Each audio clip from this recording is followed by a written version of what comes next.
Well, it's a pleasure to be this afternoon with you and spend some time. I hope that the sun is shining wherever you are. I am based in Milton Keynes, although I work, as Joe said, at the University of the West of England, which is based in Bristol. And in Milton Keynes, it is really shiny at the moment. So I hope that you're going to get practical insights as well from this webinar, and I hope that you're going to leave the webinar with potentially questions as well, and questions related to your own practice and what is happening in your organization. So as Joe said, there's going to be some questions. I have prepared a poll, series of questions through poll, and I'm going to use the Mentimeter platform. So we're going to do that in a minute, and then I'm going to go through the set of slides. By the way, I'm very happy to share the slides with you after the webinar. So Joe and Ingrid and Amy, if you want to share this with the group, there's no problem at all for sharing the slides and the references that I'm going to quote today. And we're going to have a chance as well to have a discussion, a group discussion in a breakout at some point during the presentation. And obviously there is room at the end for question and answers. But please feel free to use the chat to start posting your questions. I'm also very happy, Joe, Ingrid, Amy, if you see any questions that really it would be better to address, when I speak. I'm very happy to stop and answer your questions as we go along. So I think my first task is to share my screen. So I'm going to try to do this. So you should be able to see my PowerPoint. If you do not, please let me know. Okay, so silence. So hopefully it is working. Sorry, I can't see it. It's not there at the moment, Karine. It hasn't come up yet. Oh, okay. So let me try again.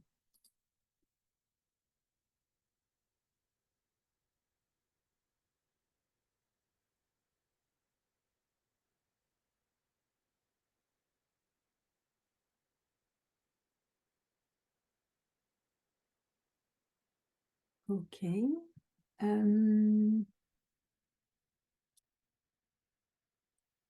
Right. So what I'm going to do, I'm going to share my desktop and see if it's working.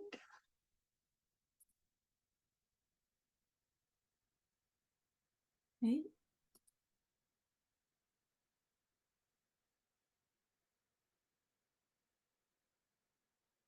Okay, so trying again. It's there now, Karine. We can see it now. Yeah. Super. Great stuff. So I'm going to present today the findings of a study that I conducted in a global bank. It's an American bank. I'm going to keep the name of this bank confidential. And I'm going to tell you what I have done in terms of the study into their talent management program. And I'm going to share with you some of the specificities that emerge from the study from the perspective of coaching in practice in the context of those talent management program, and the impact, so how it is experienced, how it was perceived by individuals taking part in those programs, so the talented employees taking part in those programs, but also how it was experienced and perceived from the perspective of the HR managers who usually, design those programs, but also take part as internal coaches. And the views as well, I'm going to share the views of internal coaches who are senior leaders in this organization, as well as external coaches who intervene as well in those programs. So maybe a couple of words about, okay, so it's working now. Just to tell you about the rationale why I did this study. Well, talent management and leadership development, as you may know, is both an issue as part of organizational development and the priority. It was the case before the COVID-19 pandemic, and it's still very much the case right now. And just last year, at the beginning of the year, in January 2023, this was really highlighted at Davos, at the Davos meeting, as part of the World Economic Forum set of conferences, global conferences. And it is this talent issue is particularly acute in the banking sector. This sector is facing talent shortages. They need to upskill, reskill their staff. And it's been said that if the sector doesn't address this issue, there's going to be a leadership crisis very, very soon. So there is a need, and globally, but particularly in the banking sector. And in this global context, we know that coaching is widely used in organization. We know that it is widely used as well in leadership development, in talent management. And we also know that it is one of the most effective way to develop talent in organization. So from the perspective of practitioners, and we have a number of studies, large-scale studies from CIPD, from ICF about that, well, it looks like practitioners say, yes, coaching is really effective to develop talent. There are some problems related to that. When we look at what practitioners say about talent management practices, it seems that they look at it as important, but yet not very effective. So, for example, we've got a large study conducted by McKinsey back in 2018, and that revealed that only 5% of HR managers see talent management practices as effective. So there is an issue here. We can see already a concern. Something else as well, when we look at the literature, the views of the talented employee, and we're going to discuss in a moment what that means, is often missing. So we've got a lot of data coming from HR managers, coaches, practitioners, leaders in organization, but we have sensibly less the perspective of basically the recipient and the people, one of the main stakeholder, I would say, in the talent coaching practice. So the views of the talented employees is missing. And in those studies, I think that it was quite striking from our perspective. Coaching is very often viewed as part of a bundle of talent management practices. So it is not specifically examined. So I was thinking there is probably something to look at here. There is a need in organizations, a need from the perspective of the people delivering and receiving it potentially, and we know very little about that. So this is basically the premises of my inquiry. So I'm going to stop sharing my screen now. And this is the point where I'm going to invite you to click on the link which is in the chat box. Thank you very much, Joanne, for doing this. So you will have access to a series of questions, and I'm going to take you through that on menti.com. So I'm giving you a couple of seconds to get ready, and I'm going to share my screen.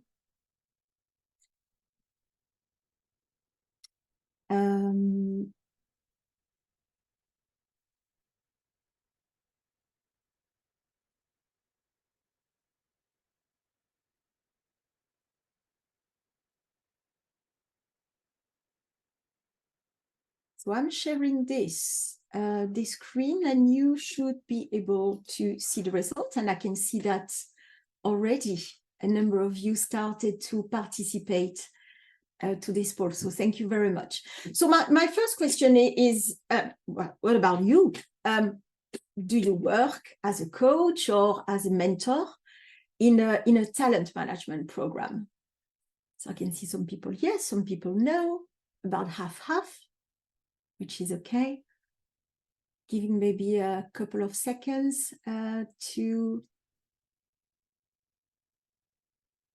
So I can see there are 18 participants. How many people are we in the room? Shall we? That's correct. Yeah, that's all right. Okay, so everybody had a chance to participate. Okay. All right.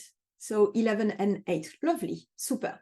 So it's basically half. Some of you have this experience and some don't. So I hope that this is going to inform either your practice or maybe inform and make you think about maybe something in the future that you would like to start doing. For those of you who work with talented employees, and again, we are going to elaborate a little bit more on that, but for those of you who work with talented employees, do you work as an internal or an external coach?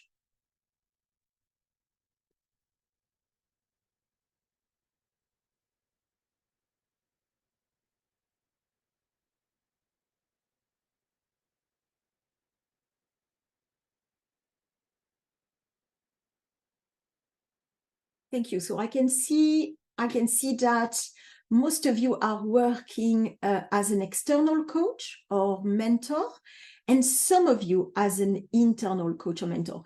And this is important. You're going to see in the study the impact that it may have, particularly when we try to navigate what talent coaching means. Excellent. Thank you. I've got another question for you. And I told you that we would elaborate on talented employees. So from your perspective, what characterizes a talented employee? So if you could do that in 3 words, that would be fantastic.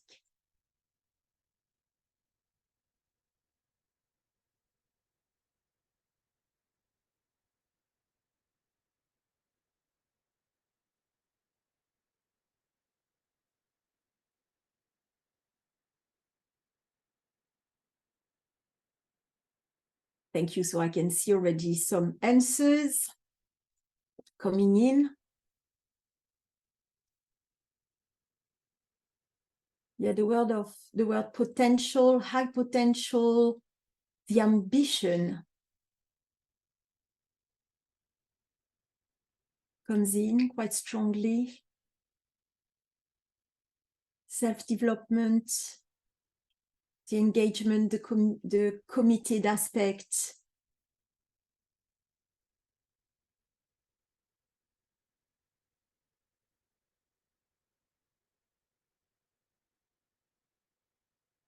So what I can see here, thank you very much for adding your words and your perspective on talented employees.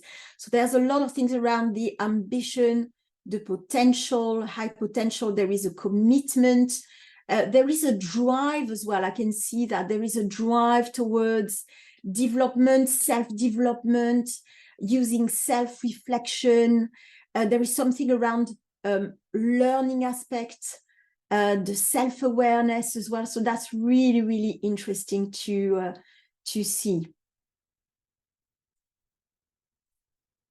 Thank you very much.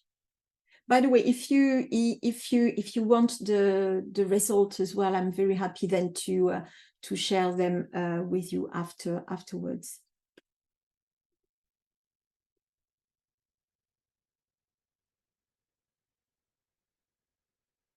So I'm going to stop sharing now and going back to the slides, where we are going to explore a little bit further on this idea of talent and what is a talented employee.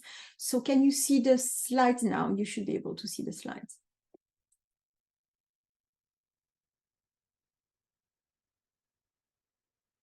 Is it working? Yes, we can see them, Karine. Perfect. Thank you very much. Thank you, Joe. So that was really interesting to see, you know, how you perceive, and I'm very much aware that, well, in the room, there's a number of coaches and trained and qualified coaches. So that's really interesting to see your perspective compared to the perspective that is elaborated in the talent management literature.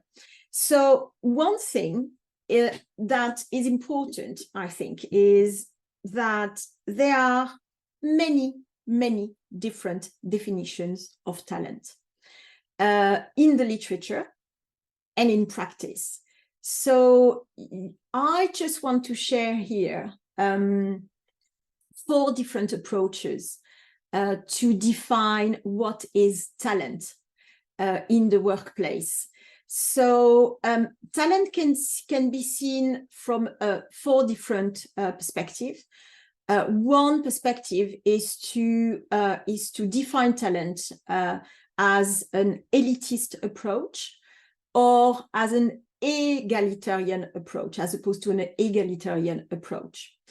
A second perspective is to look at talent from a trait approach. So a series of qualities which can be innate or acquired, but a series still of qualities that people can display and demonstrate in the workplace. So that's the trait or skill approach. The third one, and you mentioned it quite clearly in the Menti poll. Talent is very often defined as a high potential or high performance, or a combination of both. But the question is, what is potential, and how do you measure that it is high or medium or low? Okay, so there's a lot of questions related to that. People are using their own subjectivity in appreciating what is high, medium, or low potential. The fourth approach that can be used to define talent is to look at talent and talent management as an object, so only focusing on talent as people characteristics, versus the talent management or talent as a subject, where talent is the people.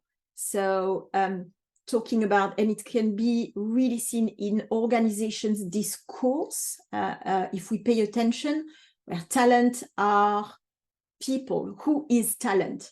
So those are very much associated with the people themselves, without sometimes questioning what is underpinning this subjective status put on people. The definition that I am using in the study is the one from David Collins back in 2014. So where David Collins says that talent management is about the management, the development of high-performing and high-potential people in critical organizational roles, and he adds, for disproportionate outcomes. So there is this idea of a combination of high performance and high potential at critical role and position in the organization. And I chose this definition because in the organization where I conducted the study, this is very much what is happening in practice. This is their common and shared understanding of what talent is. So I just went with the definition, and that was applied in practice. So my inquiry was really much about, I really wanted to know, not about the techniques that coaches are using to develop talent, not about the tools, not even about the outcomes, but more the role, the function that coaching in talent management plays for the people involved. So for the talented employees, for HR managers, for internal coaches, and for external coaches as well. So I really wanted to understand what is coaching when it is used in the context of talent management. And I have here, three research questions. So you can see it's about, developing an understanding from a multiple stakeholder perspective. It's about the role again. It's not about the effectiveness, but really how people experience what is coaching doing, if anything, for them related to their leadership development, personal development, and career progression in the organization. And how is it characterized? Does it make any difference coaching people or receiving coaching when we are part of a talent management program? So this is the rationale and the background of this inquiry. And I think I jumped a little bit too fast on that. So I just want to tell you a little bit more about how about the talent management literature. So you may know that it's one of the key topics in the past 15 years in business and management. So it's a growing field of study. And in the talent management practices usually includes, as I say, coaching, mentoring, training, international assignment, rotation programs, etc. And each organization blends those different practices to align and to serve their talent management strategy. So I think it's quite important as well, because this is a case study. I think you got it by now, really located in one single organization. And I think that it's important because we are going to discuss as well later on what you have experienced or what you have seen in terms of talent management practices and coaching in different organizations where you are coming from or where you are working as external coach. As I said, in the talent management literature, as much as we know about talent management practices, talent pools, talent designation and talent development, but we know less and we have less empirical research based on the talented employees' views of those practices and the impact it has on themselves. The next point is about, well, what about coaching within this context? So coaching in organization, and I'm sure that you have this experience yourself, is encompasses really a range of different definitions, and it's a very much hybrid practice, mixing with, you know, sometimes managerial coaching. By the way, this is not a study on managerial coaching, because in this organization, all coaches have absolutely no line management responsibilities with any of the talented employees. So I think it's important as well to notice. The definition of coaching, however, that I have used, and again, which is very much the understanding of the people that participated in this study, is the one from Cox, Bakirova, and Glottebuck that you may know. So I've really focused on this one, and in the talent management programs that I have explored, coaching is used on a one-to-one basis. Okay, so I think it's important that there is no team coaching happening in those programs. In the coaching literature, as you know, there is a very wide range of studies highlighting the positive impact of coaching in terms of leadership development, performance enhancement. We know as well about how coaching impacts the well-being of employees, their engagement, their commitment to develop themselves as leaders. But we know, again, less about coaching in talent management. A couple of words about the theoretical framework, and it is important to share this with you. So my approach, my logic of inquiry is abductive. And it means that when I conducted the study, I have learned about the theoretical framework in coaching, the ones that underpin talent management. And at some point, knowing all that, I conducted the study. And then I have reflected, so in an iterative process, I have reflected about what kind of theory can help me to make sense of the data. And the one theory that came quite strongly to make sense of the data that I'm going to share with you is the social exchange theory, which is a dominant theory in talent management literature, and an emerging theory in coaching studies. So that's the theory that I've used as a lens really to make sense of my data. So what is social exchange theory? You may not be familiar with that, but it's actually a theory about how people interact and exchange favors or social and social obligations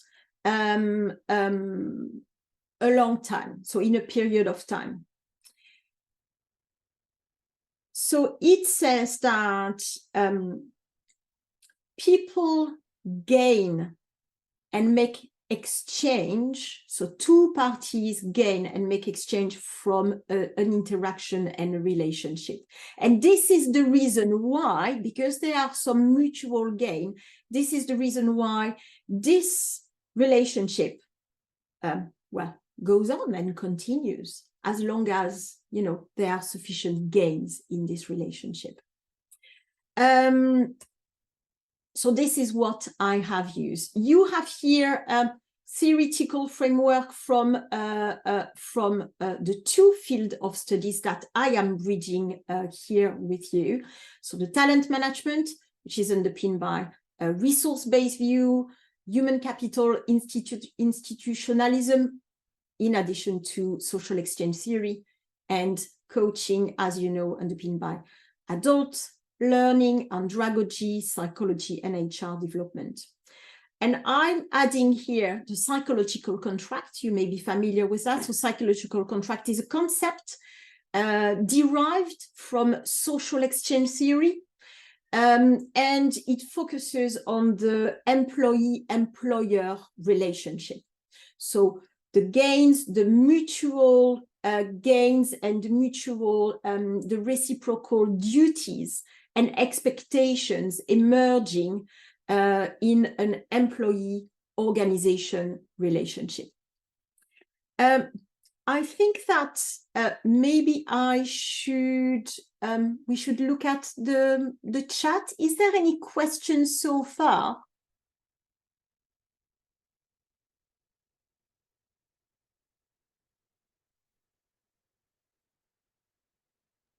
There's nothing in the chat, Karine. No? What do we say? Concentrating on what you've got to say. Yeah. Is that the rule of the 10 seconds? After 10 seconds, that's okay. Okay, Amy, thank you. So far, so good. Okay, well, any questions, please add them in the chat, and I'm happy to take them.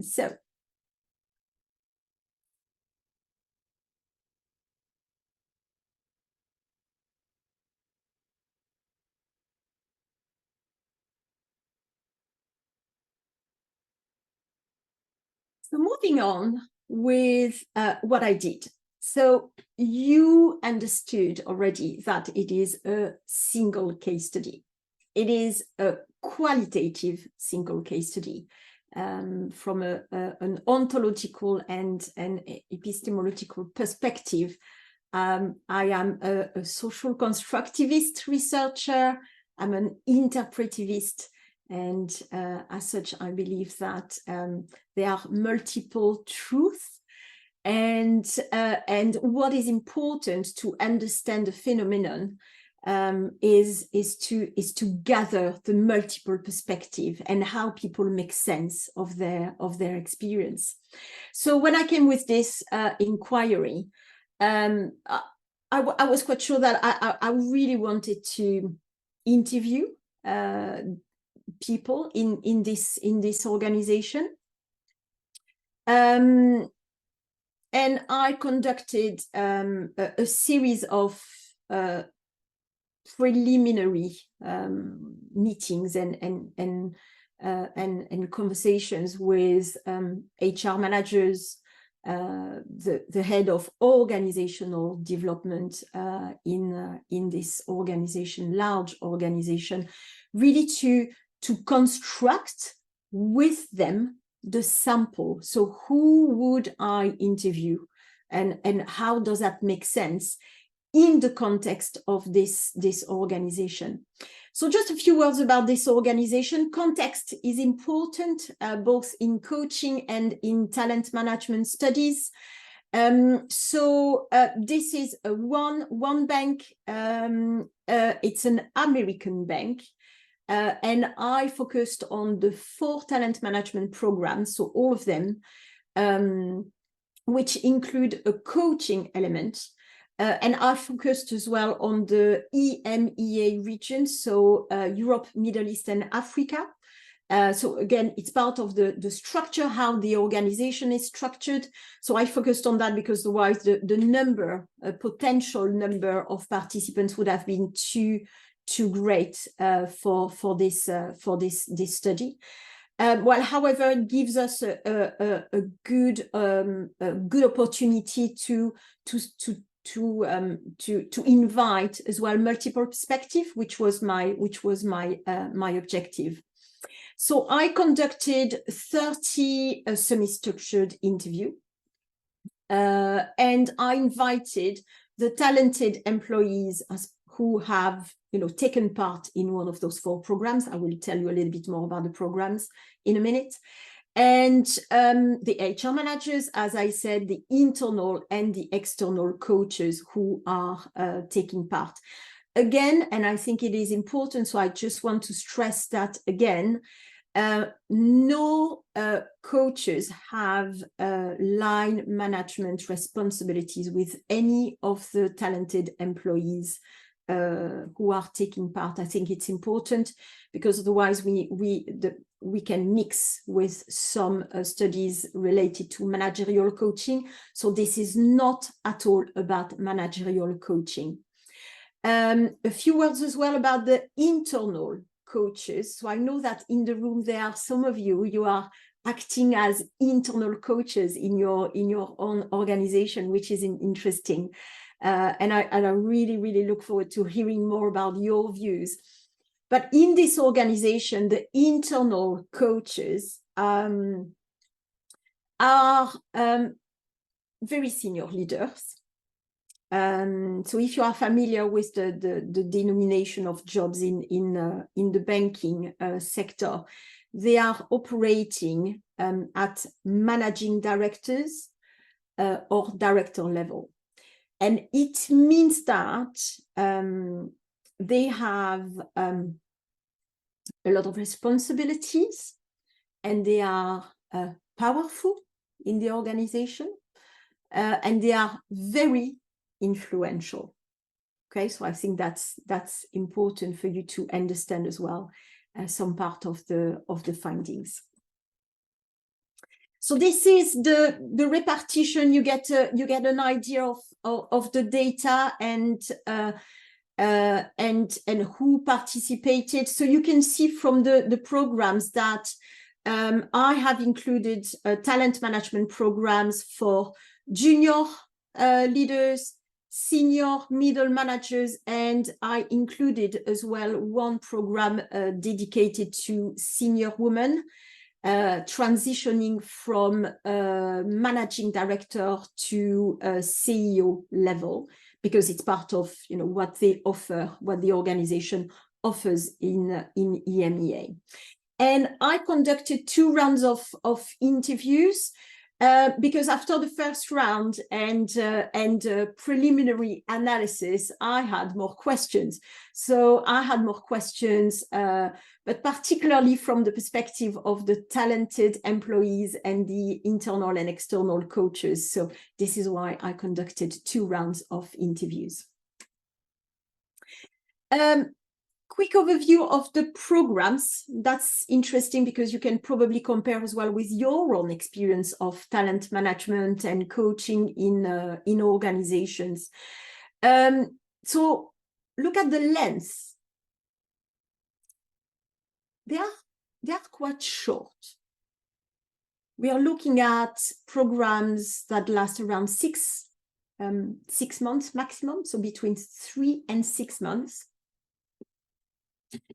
And look at the number of coaching sessions. We are looking at 5 maximum and 2 minimum. Okay, so I think it gives us as well an understanding of what it is in practice and what that means.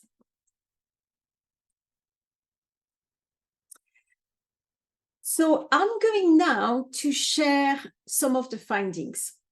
So there are 3 main findings that I want to discuss with you today. The first finding is that coaching in the context of talent management is experienced as a social reward. And that was not particularly something that I expected as a coach. I thought that my bias, one of my assumptions, let's say, was that a lot of my participants will emphasize the leadership development impact And actually, this came more on the background than on the forefront. What came first was that coaching makes me feel like I am important, I am getting noticed.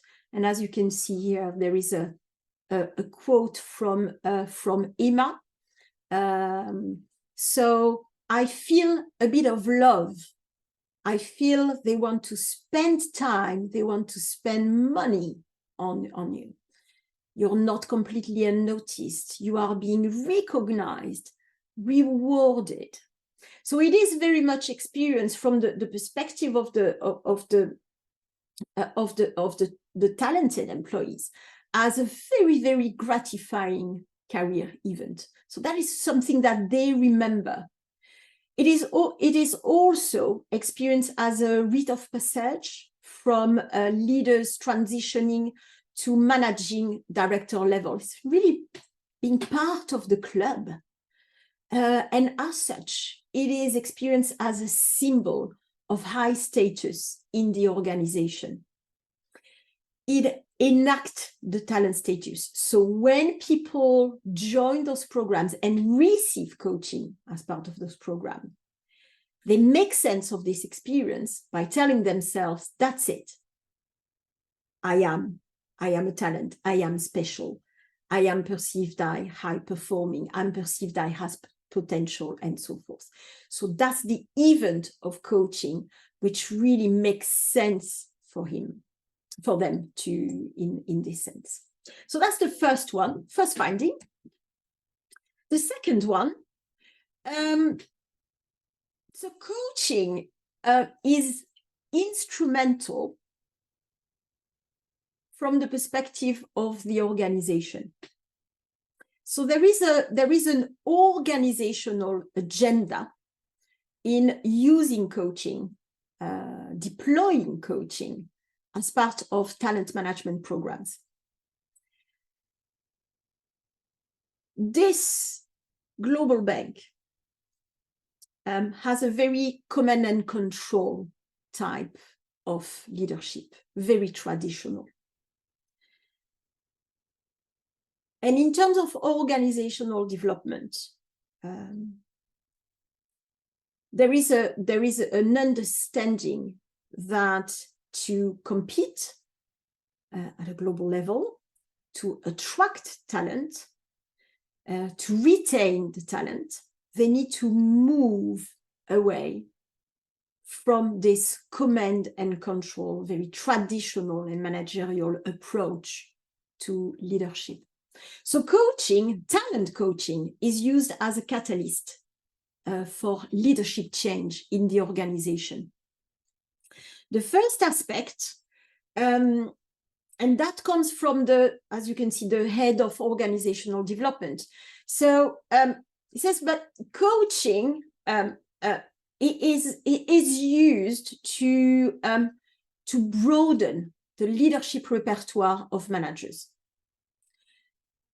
It is as such what we want, and this person said, it's about giving an opportunity to our leaders to engage in a better quality type of conversation. That's coaching, and that's what we want to do. So that's the first aspect. So building up the coaching capacity and the capability in the organization to support, to facilitate leadership change. The second one, it seems that a number of participants who are internal coaches, so for example, George, managing director in this organization, an internal coach in a number of programs. He says, well, as you can see, there is a smaller group of employees that think, yes, I can do that. I can do coaching, and it makes me a sort of a better person. Whereas whether it is here or outside of work or whatever. And they're the people that I think eventually go into the really big leadership role. So it's almost like talent coaching is used as an unspoken mechanism for the selection of a talent elite within the talent pool. At very senior level, talent coaching can also be used to manage difficult conversations with very, very senior leaders when there is an issue related to their employment, their progression. So it is used as an alternative to employee relations management. So it can be used in this sense as well, at a very, very senior level. So we're talking about managing director and CEO level. So that's the second finding. We are going to keep the third finding for later, because I would like now to give you the opportunity to share in small groups your reactions, your understanding, your experience of coaching in the context of talent management. So I'm sharing here some directions that you may want to use to facilitate your group discussion. How would you use talent coaching in your organization? Maybe it happens, maybe not, but how would you use that? Why? So explore the rationale. How would you implement that? What would be the expected outcomes for all actors involved? And what type of pitfall, barriers, risk do you see, can you identify that would prevent a positive impact of talent coaching in your organization? And I can see Amy raised her hand. Please, Amy. Hi, thank you. That's super interesting. I noticed that Annabelle's put a query in the chat, and just wanted to draw your attention to that. Thank you. Annabelle says, query on the number of interviews. Were these one-to-one or group? And is it a sample only? And the sample was only 30. Was it only 30 people altogether, or were some of the interviews doubled up? That was a question I had as well.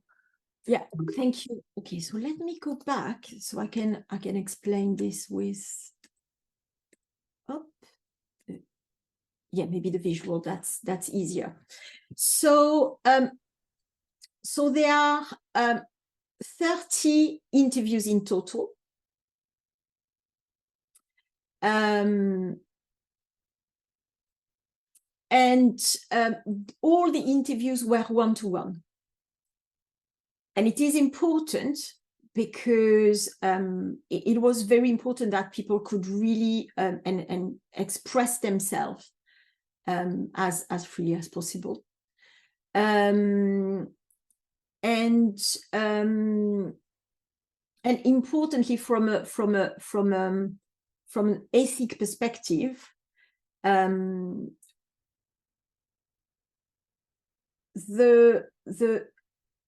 it was very important that it was obviously well kept confidential, but it was very important that even the HR managers didn't know who wanted to participate. And so I really made sure that once the invitation was gone, then all the conversation was with me and nobody else in the organization. So they were really free to express their views. Yes, Annabelle, if you want to switch on your mic, that's absolutely fine. I just wonder what percentage of the actual people on the program was this? So if we're looking at this as a sample size of the overall, out of all of those 4 programs, so there was 12 delegates, and how many in total were on the programs?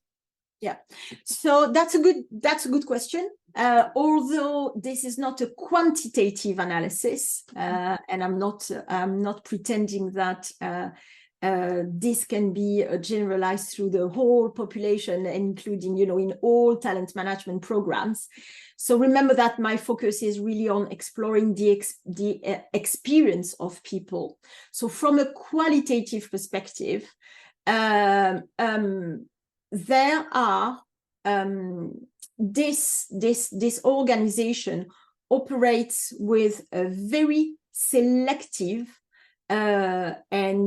selective approach and exclusive approach of talent management. So it means that the full population that we have identified was around 1,200. From this 1,200 people who took part in talent management, that, you know, and where the data was available, we had to reduce that, as I said, because it was just impossible, and to conduct in the scale of the study that I wanted to do. And from that, there are, to give you an idea, in the junior program, you have 25 people selected within EMEA to participate per year. In the second program, the program B, there are only about 15 to 20 people who are invited to participate per year.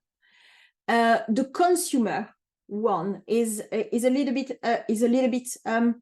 larger. We are looking at 30 people in EMEA, and the senior woman, we are looking at 10 in EMEA. So as you can see, a really exclusive approach to talent management operating in this organization. But there was no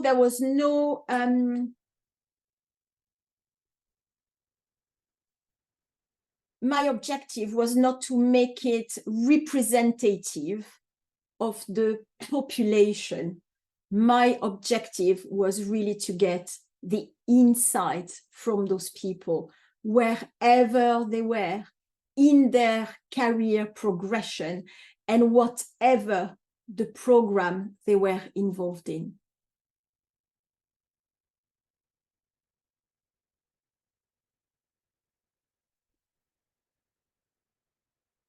Any other point?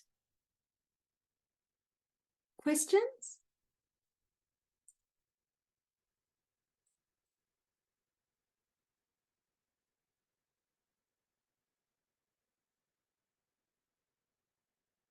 All right.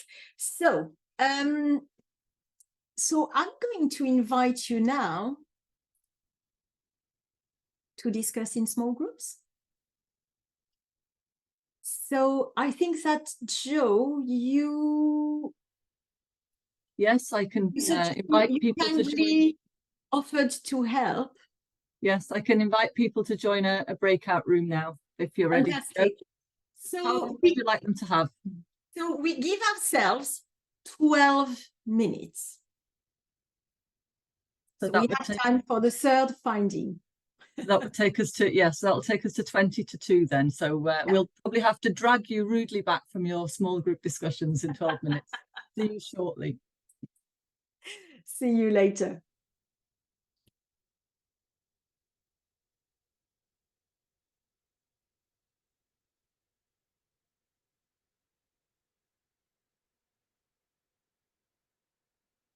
Oh, Suzanne is still... Well, I think that Amy has gone. Oh, no, Suzanne has gone as well. Yeah. Okay, good. 12 minutes? 12 minutes. So, yes, that's 22. Are you somewhere close to where you wanted to be in terms of time, Karine? Yeah. Yeah. Perfect.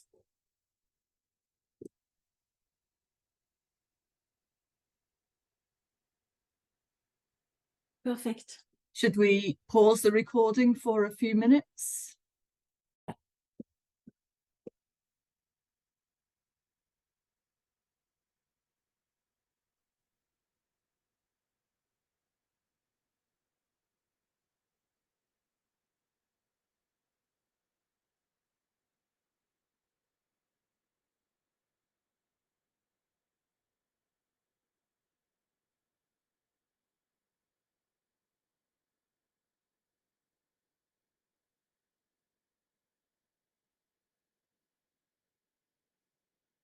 We've come back because we're very excited about finding 3.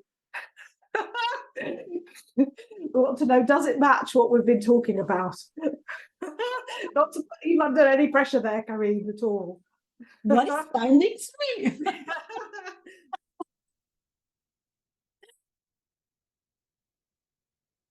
Welcome back. Welcome back, everybody. I hope you enjoyed the conversation. I know by experience, being a participant just like you to many webinars, it always feels too short, the time of the conversation. But I'm going to stop the mystery around finding 3. I'm going to share this with you. And then I hope that we are going to have time as well to continue the conversation all together. So finding 3, let's go. So you should be able now to see my slides on the finding number 3, which is about the characteristics. So what characterize, what are the features, what is special, if anything, in coaching in talent management programs? So one thing that is really clear across all participants, whether they are talented employees, HR managers, internal, external coaches, is that talent coaching is not a remedial intervention to address performance issues. So they are clearly away from using coaching as a remedial tool for performance management. So for them, the coaching in talent management is all about the development, but on the top of that, and even more importantly, it's about the relationships that the talented employees and the coaches develop. And this is where the social exchange theory really help to understand what people explained in the interviews. So they talk about the talent coaching relationship as a way to expand their network, whether or not the coach is internal or external. So that's quite interesting. They talk about developing their political skills, their social skills that they see as critical to climb the career ladder in the organization. And they describe the talent coach as an advocate, an ambassador, an internal sponsor, and a mentor. And what is interesting in terms of the relationship and the mutual exchange gains, what happens is if the coach and the coachee in those programs, if they see that the relationship is working, they tend to continue this relationship. So the coaching continues after the end of the formal program. So remember the formal program, the structure between 3 months and 6 months in this organization. So what tends to happen in reality, in practice, is that, the relationship continues. And why it continues? Because they see a common, a mutual, a reciprocal interest in continuing this relationship. And I'm sharing here some quotes that I extracted from the data. So as you can see, Emma, I'm quite sure that coaching helps in the positive politics that you need to evolve in any firm. Carrie as well, who says, well, you realize the organization doesn't necessarily have a structure for people who want to pedal faster, because it's a very case-by-case basis how people get to the next point. So it's very, bespoke intervention, and they need that. They say that they need that. And well, Emma again, who says that my coach is a brand ambassador, and I'm a brand ambassador for him as well. And trust me, I know my coach. So there's kind of, yes, there is this reciprocal expectation of social behaviors in terms of favors that people can exchange in the workplace. And as part of the third finding, I have designed this talent coaching matrix based on the study to make sense of the specificities, but also some of the challenges posed by talent coaching in practice. And what you can see on this matrix is, on the one side, you have the coaching approach. We can be more directive or non-directive, with obviously this continuum. And on the other side, you have the type of coaching. What is it? Is that an internal coach or an external coach?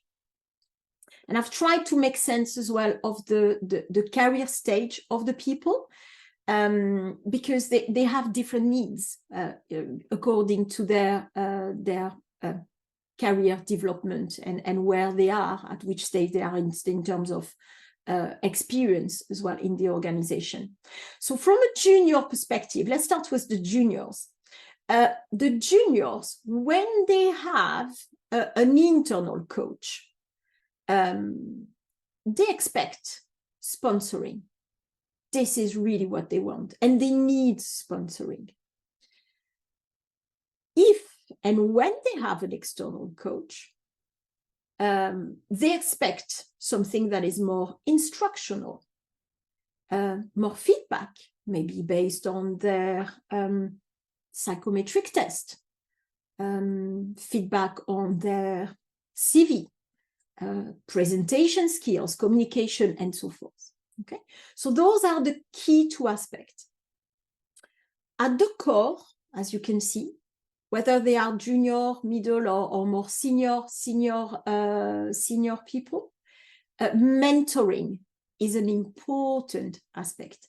Mentoring in terms of sharing experience, mentoring in terms of the long-term relationship, the social relationship, the long-term relationship that they establish, with this talent coaching in those programs.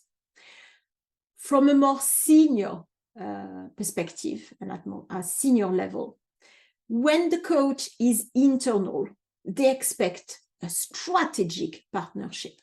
So it's about all the political, the social skills, the influence that the coach can have. And strategic partnership, for example, between the coaches who are, when they are the HR managers as well, coaching senior people.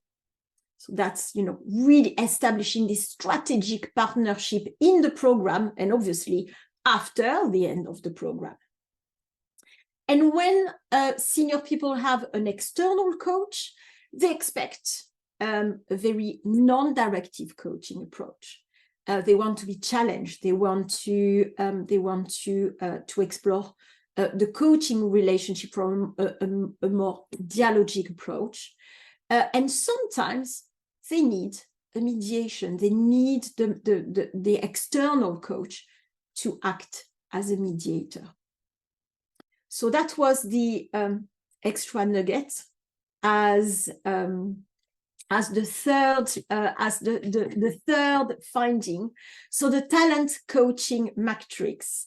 And I would like now to invite your reflections. So I know that you had a chance to discuss within the small groups, maybe some of the challenges as well that you perceive, and in your own experience, what is happening, and how can you see this matrix operating or helping in any way, helping you to navigate the complexity of talent coaching in your practice.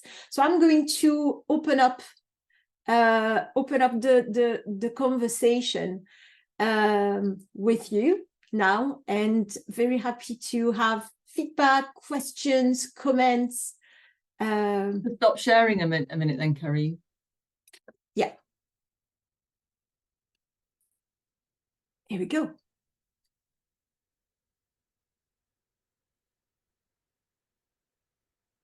Any raising hands?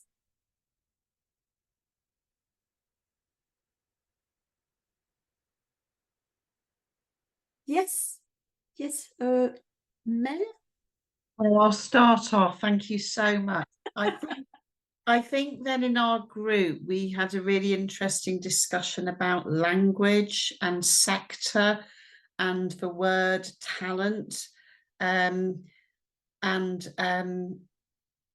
Maybe that fits better in the private sector, I'm not sure, than say in the public sector. But also making comparisons with, say, aspirational and developmental coaching. But I think that we still, just in terms of this presentation, I think maybe some concern about guarding against, you know, how are people selected and what message does that give, and the value and contribution of the chosen group. It could feel a little bit elitist, and then how does that impact everybody else? And if you like, then that valuing of everybody's contribution in terms of the value that they bring. So I think that was, and also just which I think runs through all coaching, about whose goals are they? You know, are these predetermined outcomes, which you could say apply to aspirational coaching, and how those are negotiated. So a really helpful discussion, and the colleagues who are in my group, I hope I've summed that up fairly. Thank you. Thank you so much, Mel. So, and thank you the group as well for this this discussion. Yeah, absolutely, Mel. You're absolutely right. And actually, we have some research looking at the language and the differences according to the sector. So, if you look at the private sector, predominantly, you will have a very elitist approach to talent management in practice. Okay, so I'm happy to share some figures, but a recent research from Mayers published in 2020 really explore what it means, you know, in the private sector, and this elitist approach to talent management. And by contrast, in the public sector, so I don't know if we have people here today coming or working in the public sector, it seems that there is a more egalitarian approach to talent in the public sector, which changes completely the value of coaching and the discourse around talent, and therefore around talent coaching. So it's very, very clear that this study is set in a very, very elitist and exclusive approach. There is a selection that people feel like they are picked. And when I do this gesture, I had this gesture during my interviews.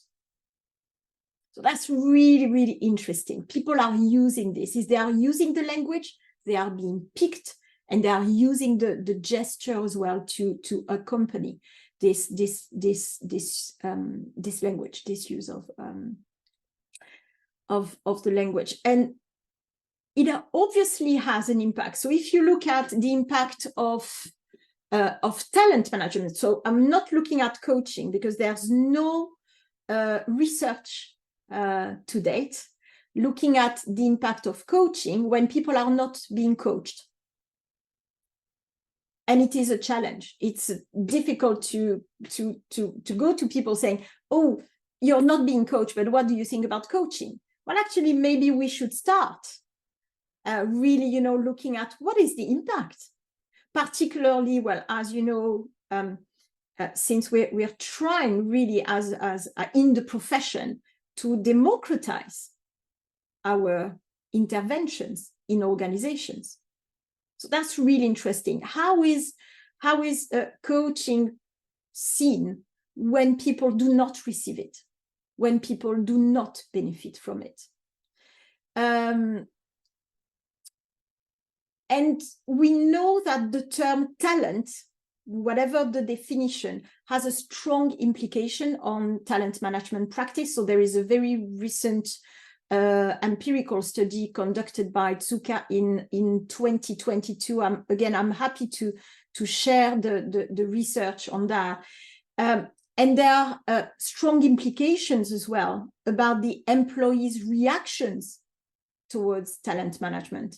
How do people react? There's one study that really explores the sense of organizational justice conveyed by the use of talent management practices. And it's a study from Jellens in 2014, so it dates a little bit, but still, what comes out of this study is the importance of the transparency. In my data, something was striking. It's about people almost didn't know they were picked as talent. They didn't know the significance of it from the perspective of the organization. They didn't know how to behave in this program. So clearly, it seems that from a talent management perspective, it's less about having an elitist approach or an egalitarian approach, but it's about being transparent with the approach and with the expectations. I hope it helps. Any other questions, or maybe another group, another set of reflection from people working in different sectors, maybe? I'm just very conscious of the time, Karine. It's nearly 2 o'clock. There is a comment in the chat as well of someone's experience in public sector. Yes, and there is a comment in the chat from Angela. Yeah, so I think my experience of working in higher education and public sector is who is privileged to identify the talent and what is the talent they're identifying, because what tends to happen is they pick their own who they are, and I think that is talent, when in fact when you're in a situation where, you know, within the public sector and in higher education, we've got huge challenges with culture, and having that equality, diversity and inclusivity thread weaved through, it doesn't exist. And if you look at that if it's hierarchical, which it tends to be driven, they're just recruiting the same old every day. So that's what they identify as talent, and who's independent of HR services who are part of that machine to say what talent looks like. So to say that it's just elitist in the private sector is not true. It's in public sector as well, and it is a challenge in public and also in private. So my worry is that we just continue to allow those who think they know what talent is to identify it because it suits them, and they're the ones who tend to get that support where others deserve it more. And it's how you can actually open that up as a general discussion. Yeah. And thank you very much, Angela. So as a result, from a practical perspective, as a coach, whether you are a coach in the public, in the private sector, in a small organization, in a large organization, it's about understanding the context. It's about analyzing the programs and where potential ethical challenges as well may arise, and how to deal with them. Understanding the expectations as well from the people, you know, you are going to coach. and understanding as well the organizational agenda. Why having a talent management program in the public sector, in higher education, for example? How does that make sense? Does it align with the values of the organization or the people who work in this organization or not? So I think that there's from a practical perspective as well, and it has a lot of implications on how to do it and how to position yourself as a coach within this system. You can talk about the talent system. So how you position yourself and how you understand the boundaries and the ethical challenges posed by an imbalance of power are absolutely critical. Yeah, I think the ethics is one of those. I think Amy's actually put that in the chat as well. It's the ethics, which is particularly when you're in it and in from an internal perspective, that's a right challenge, and that's where supervision is so needed. Yeah, apologies, I've got to go because I'm late for a meeting, but nice to meet you all. Take care. Bye bye. Thank you. Thanks, I'll see you at graduation, everyone, when I'm going. And thank you, Karine. I think we're going to stop now. I think I'm going to have to ask you to stop, which is a real frustration because I can see what we're about to do is have the conversation that we really you've opened up that kind of worms about the complexities of all of this and the challenges, and I think we could have another session just unpacking those issues. So that's testament to your research and the richness that you've brought today, Karine. So thank you on behalf of all of us for that. Yes, round of applause. So just to say that we'll follow up from this session with a link to everyone so that you can have a look at the recording again if you want to pick up on any of the points that Karine mentioned, and we can share the slides there as well. And we will be sharing dates in the new year, probably early in the spring, and another session in the summer. And hopefully people who've been on this call today, a number of them have, I think, have had to leave, but from our master's programme are looking forward to sharing their research. So I'm hoping that we'll be able to hear some different topics from our MSc researchers in the new year. So thank you everyone for coming today, and thank you again to Karine for such a rich session. Thank you all.